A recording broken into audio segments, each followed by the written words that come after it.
بسم اللہ الرحمن الرحیم۔ تمام اہل اسلام کو السلام علیکم ورحمۃ اللہ وبرکاتہ۔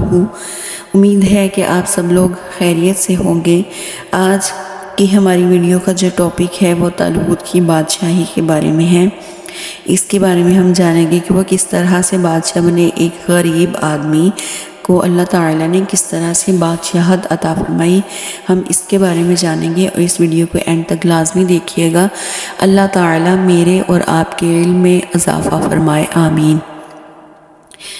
بنی اسرائیل کا نظام یوں چلتا تھا کہ ہمیشہ ان لوگوں میں ایک بادشاہ ہوتا تھا جو ملکی نظام چلاتا تھا، اور ایک نبی ہوتا تھا جو نظام شریعت اور دینی امور کی ہدایت و رہنمائی کیا کرتا تھا، اور یوں دستور چلا آتا تھا۔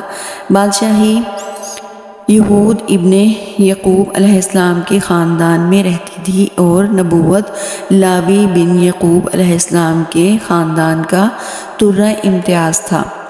حضرت شمویل علیہ السلام جب نبوت سے سرفراز کیے گئے تو ان کے زمانے میں کوئی بادشاہ نہیں تھا، تو بنی اسرائیل نے آپ سے درخواست کی کہ آپ کسی کو ہمارا بادشاہ بنا دیجئے، تو آپ نے حکم خداوندی کے مطابق طالوت کو بادشاہ بنا دیا، جو بنی اسرائیل میں سب سے زیادہ طاقتور اور سب سے بڑا عالم تھا، لیکن بہت ہی غریب و مفلس تھا۔ چمڑا پکا کر یا بکریوں کی چرواہی کر کے زندگی بسر کرتا تھا۔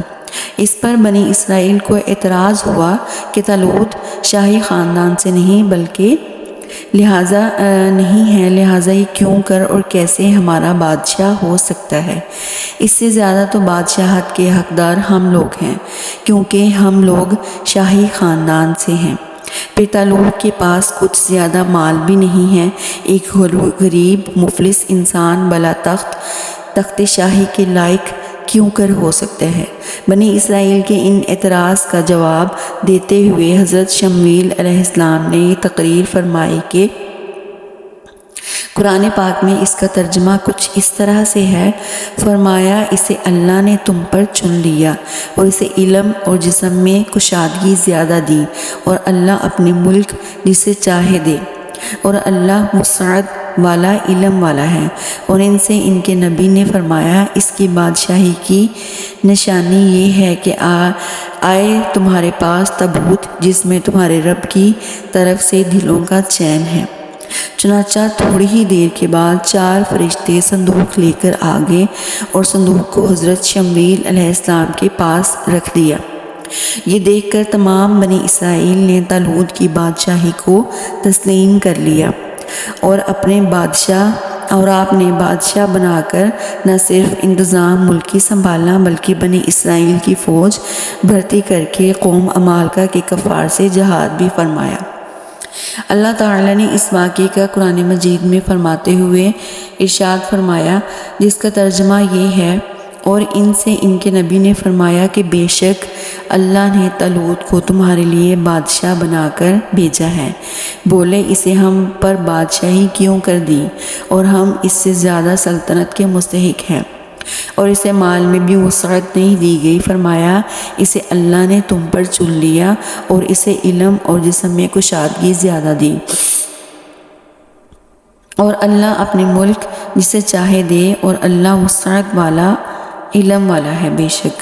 اور ان سے ان کے نبی نے فرمایا اس کی بادشاہی کی نشانی یہ ہے کہ آئے تمہارے پاس تابوت جس میں تمہارے رب کی طرف سے دلوں کا چین ہے، اور کچھ بچی ہوئی چیزیں ہیں، معزز موسیٰ اور معزز ہارون کے ترکہ کی، اٹھاتے لائیں گے اسے فرشتے، بے شک اس میں بڑی نشانی ہے تمہارے لیے اگر ایمان رکھتے ہو۔ اس سے ہمیں درس ہدایت یہ ملتی ہے کہ جہاں بہت سے مسائل پر روشنی پڑتی ہے کہ ایک بہت ہی واضح درس یہ ملتا ہے کہ اللہ تعالیٰ کے فضل اور اس کی نوازش کی کوئی حد نہیں ہے۔ وہ چاہے تو چھوٹے سے چھوٹے آدمی کو منٹوں بلکہ سیکنڈوں میں بڑے سے بڑا آدمی بنا دے۔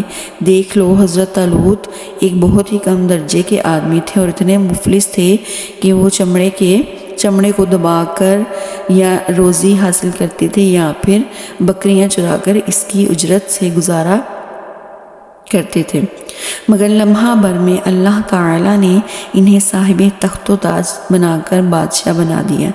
اس واقعے اور قرآن مجید کی عبارت سے یہ بھی معلوم ہوتا ہے کہ جسمانی توانائی اور علم کی وسعت بادشاہی کے لیے مالداری سے زیادہ ضروری ہے، کیونکہ بغیر جسمانی طاقت اور علم کے نظام ملکی کو چلانا اور سلطنت کا انتظام کرنا تقریباً محال اور ناممکن ہے۔